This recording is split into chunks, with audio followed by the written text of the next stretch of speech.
नारी की सबसे पहली पसंद स्वर्ण आभूषण। और जब स्वर्ण आभूषणों की बात हो तो हमारे शहर का सबसे विश्वसनीय नाम सुभाष ज्वेलर्स, जिसे आपके प्यार और विश्वास ने बनाया है सबसे खास। खरा सोना आपके भविष्य की जमा पूंजी। खरा सोना मतलब सुभाष ज्वेलर्स का सोना।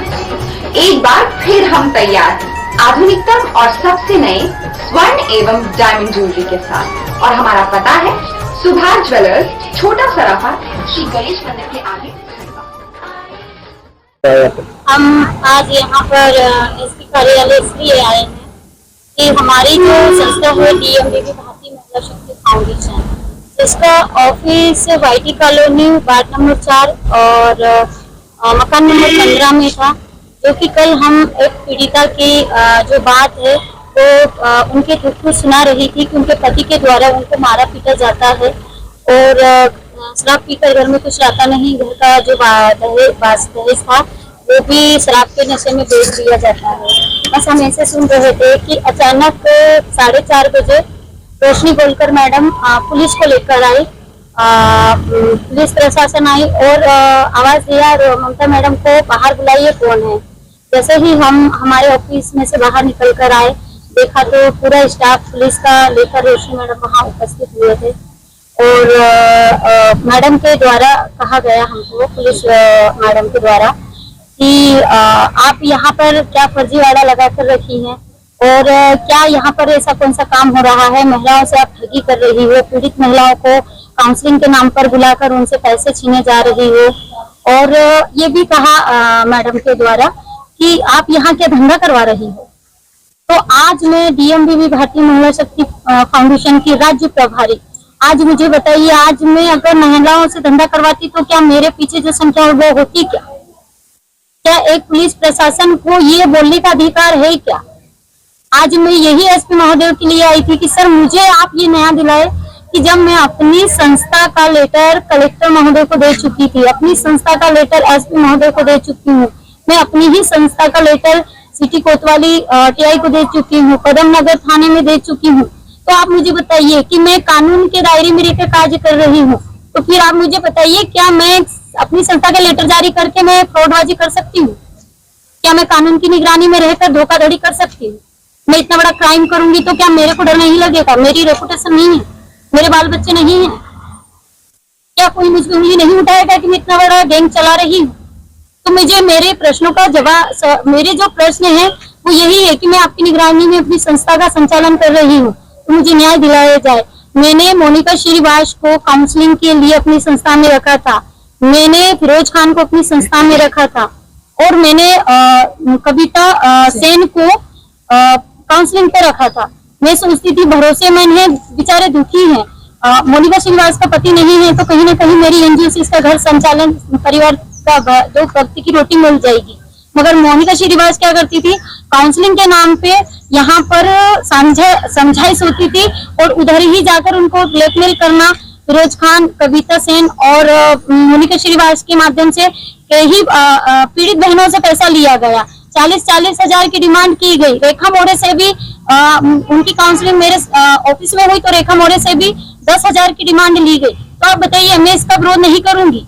मैं अगर नहीं करूंगी तो ये और बढ़ेंगे तो मेरा ही नाम खराब करेंगे, क्योंकि जब उनसे ठगी की जाती तो मेरा ही नाम खराब होता है कि ममता मौर्य ने कहा है पैसे देकर केस को रफा दफा करो, केस को कोर्ट तक मत दिया जाओ। तो बताइए अब मैं कहाँ गलत हूँ? अगर गलत हूँ तो सत्य की लड़ाई में आप लोग मेरा साथ दे, अगर गलत हूँ तो फिर कानून मेरे खिलाफ कुछ भी जो भी एक्शन लेंगे मैं जेल जाने के लिए तैयार हूँ। अच्छा, ये लोगों से आपने पैसे लिए तो फिर वो काम क्यों नहीं दिया गया, ऐसा बता जी, मैं इसके ऑप्शन 4 महीने से काम नहीं दिया। देखिए सर, मेरी 1-2 मिनट में दे रही हूँ सर का जवाब। सर मैं आपका जवाब बिल्कुल दूंगी।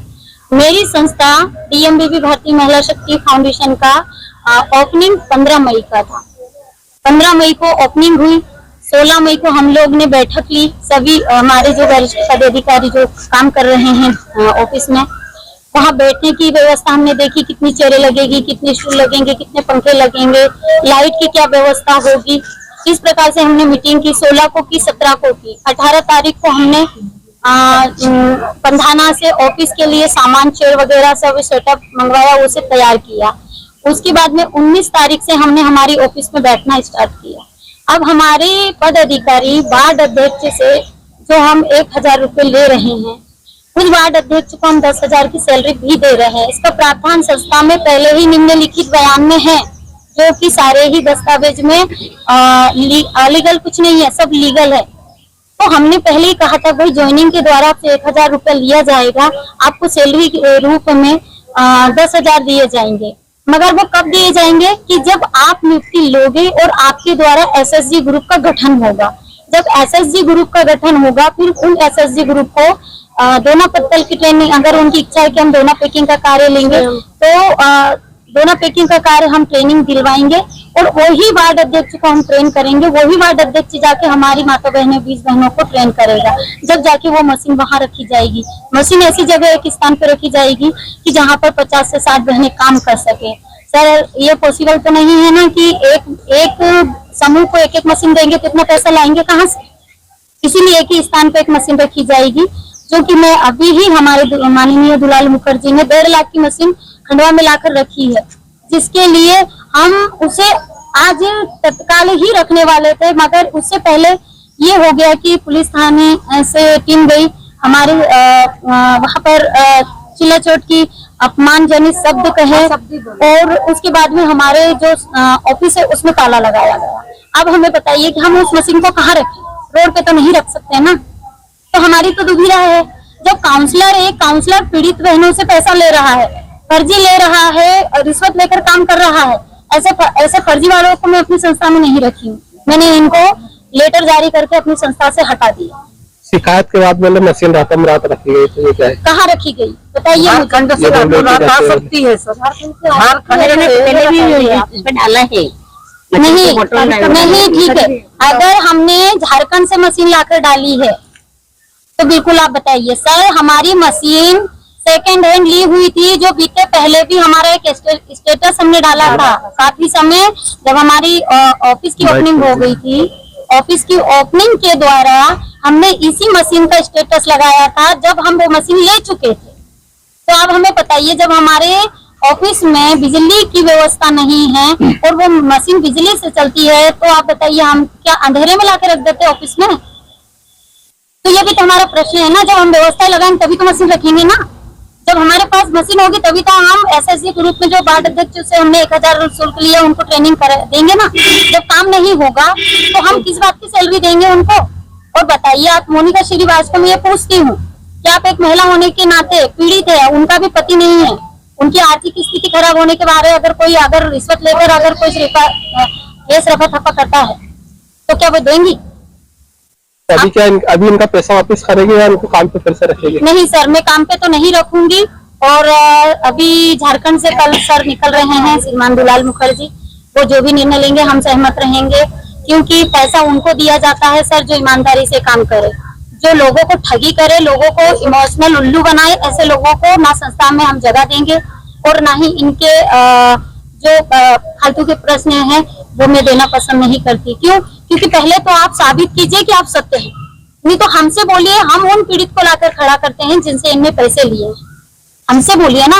हम सारे ही केस वालों को लाकर खड़ा करते हैं ना, उनके ससुर को लाकर खड़ा करते हैं, जिस गांव से उन्होंने पैसा उठाया उस सरपंच को लाकर खड़ा करते हैं, उनकी वो रिकॉर्डिंग हम देते हैं ना, जिनसे उन्होंने कहा कि हमको 40,000 रुपए दीजिए, हम लेते हैं सारे शब्द। क्योंकि हम सत्य हैं तो हम सत्य की लड़ाई लड़ेंगे, अगर असत्य है तो हम जेल जाने के लिए तैयार हैं। क्या नाम है आपका? जी, मेरा नाम श्रीमती ममता मौर्य, ग्राम दीवाल, पंधाना तहसील, जिला खंडवा, डीएमबीजी भारतीय महिला शक्ति फाउंडेशन में राज्य प्रभारी दायित्व में हूँ। मैडम से भी मैंने 10,000 की डिमांड की है काउंसिलिंग। जी बताइए। हाँ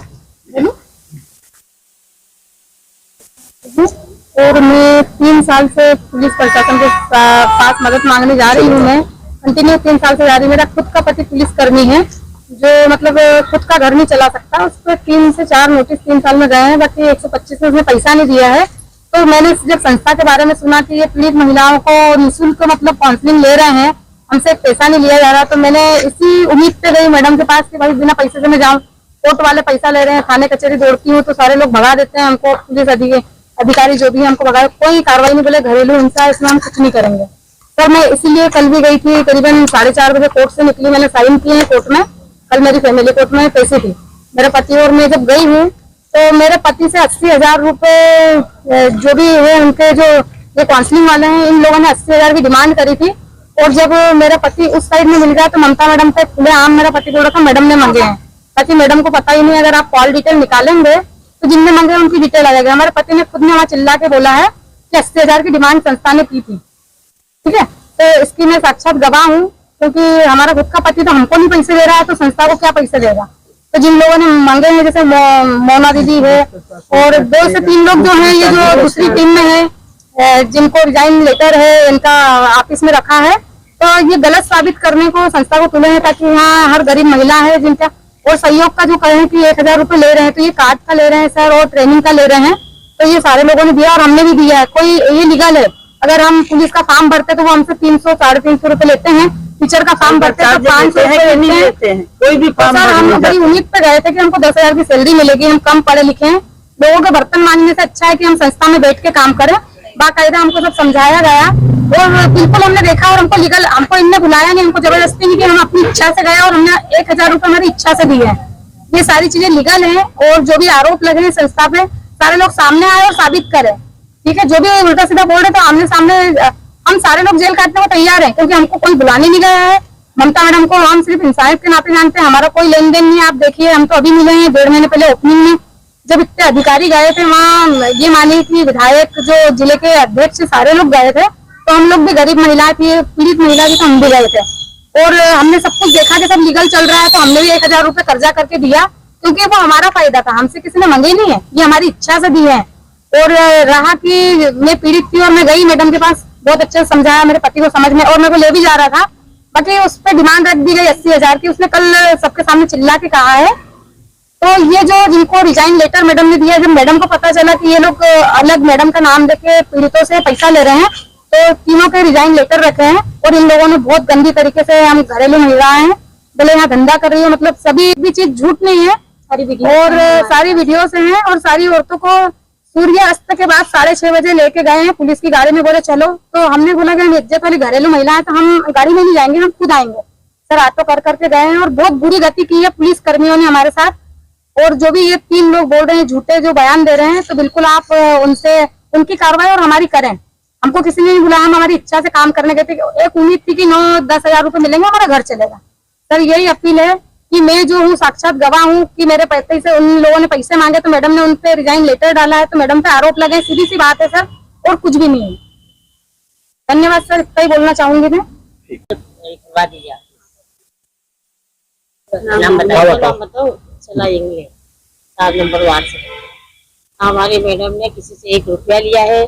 मेरे पास में खुद के 4 भाई लेडीज है, ये काम करने के लिए तैयार है। उनसे भी 1 रुपया नहीं किसी से लिया उन्होंने, ना किसी को जबरदस्ती करी। उन्होंने गरीबों को काम दे रहे, रोजगार दे रहे कि भाई घर बैठे कोई बच्चे नौकरी पे नहीं, आदमी नौकरी पानी पे नहीं मिल रहा है अभी किसी को, और तो बर्तन मांझ के अपने बच्चों को पेट भरे जा रहे हैं। और ये मेला की वजह से हम लोग सब आगे बढ़ रहे हैं। और जो आरोप लगाए थे गलत है, जो कि लेके गए कल उनको, ये गलत है।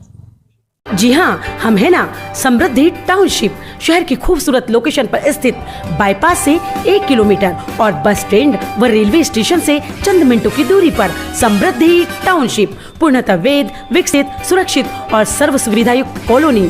समृद्धि टाउनशिप, कलेक्टर बंगला, मेन रोड, खंडवा।